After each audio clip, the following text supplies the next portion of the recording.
സദൃശ്യവാക്യങ്ങൾ 26 അധ്യായം 1 മുതൽ 28 വരെയുള്ള വാക്യങ്ങൾ.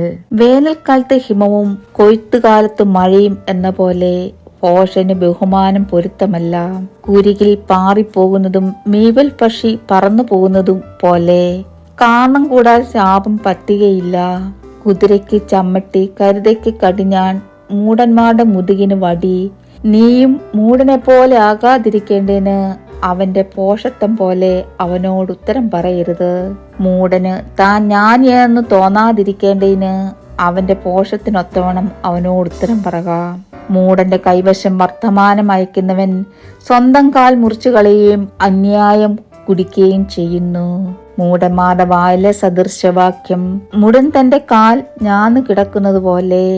മൂടന് ബഹുമാനം കൊടുക്കുന്നത് കവിണയിൽ കല്ല് കെട്ടി മുറുക്കുന്നത് പോലെ. മൂടന്മാരുടെ വായിലെ സദൃശവാക്യം മത്തന്റെ കയ്യിലെ മുള്ളുപോലെ. എല്ലാവരെയും മുറിവേൽപ്പിക്കുന്ന വില്ലാളിയും മൂടനെ കൂലിക്ക് നിർത്തുന്നവനും കണ്ടവരെ കൂലിക്ക് നിർത്തുന്നവനും ഒരുപോലെ. നായ് ഛർദിലേക്ക് വീണ്ടും തിരിയുന്നതും മൂടൻ തന്റെ ഭോഷത്വം ആവർത്തിക്കുന്നതും ഒരുപോലെ. തനിക്ക് തന്നെ ജ്ഞാനിയെന്ന് തോന്നുന്ന മനുഷ്യനെ നീ കാണുന്നുവോ? അവനെ കുറിച്ചുള്ളതിനേക്കാളും മൂടനെ കുറിച്ച് അധികം പ്രത്യാശയുണ്ട്. വഴിയിൽ കേസരിയുണ്ട്, തെരുക്കുകളിൽ സിംഹമുണ്ട് എന്നിങ്ങനെ മടിയൻ പറയുന്നു.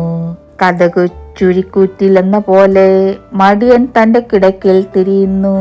മടിയൻ തന്റെ കൈത്തളികയിൽ പൂത്തുന്നു. വായിലേക്ക് തിരികെ കൊണ്ടുവരുന്നത് അവന് പ്രയാസം. ബുദ്ധിയോടെ പ്രതിപാദിപ്പാൻ പ്രാപ്തിയുള്ള 7 പേരിലും താൻ ജ്ഞാനി എന്ന് മടിയന് തോന്നുന്നു. തന്നെ സംബന്ധിക്കാത്ത വഴക്കിൽ ഇടപെടുന്നവൻ വഴിയെ പോകുന്ന നായുടെ ചെവിക്ക് പിടിക്കുന്നവനെ പോലെ. കൂട്ടുകാരനെ വഞ്ചിച്ചിട്ട് അത് കളി എന്ന് പറയുന്ന മനുഷ്യൻ തീക്കൊള്ളികളും അമ്പുകളും മരണവും എറിയുന്ന ഭ്രാന്തനെ പോലെയാകുന്നു. വിറകില്ലാഞ്ഞാൽ തീ കെട്ടുപോകും, നുണയാനില്ലാഞ്ഞാൽ വഴക്കും ഇല്ലാതെയാകും. കരിക്കനലിനും വിറക് തീക്കും എന്ന പോലെ വഴക്കുകാരൻ കലഹം ജലിക്കുന്നതിന് കാരണം. ഏഷ്ണിക്കാരന്റെ വാക്ക് സ്വാദുഭോജനം പോലെ, അത് വയറ്റിന്റെ അറകളിലേക്ക് ചെല്ലുന്നു. സ്നേഹം ജ്വലിക്കുന്ന അധരവും ദുഷ്ടഹൃദയവും വെള്ളിക്കീടം പൊതിഞ്ഞ മൺകൂടയും പോലെയാകുന്നു. പായിക്കുന്നവൻ അധരം കൊണ്ട് വേഷം ധരിക്കുന്നു, ഉള്ളിലോ അവൻ ചതിവ് സംഗ്രഹിച്ചു വെക്കുന്നു.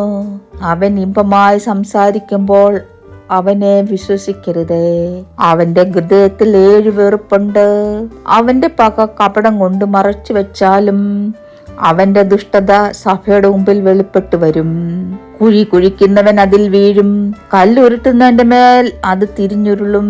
പോഷ്ക് പറയുന്ന നാവ് അതിനാൽ തകർന്നവരെ ദോഷിക്കുന്നു. മുഖസ്തുതി പറയുന്ന വായി നാശം വരുത്തുന്നു. ദൈവമേ, സ്തുതി നിനക്ക് യോഗ്യമാകുന്നു. ബാറിക്കുമോ.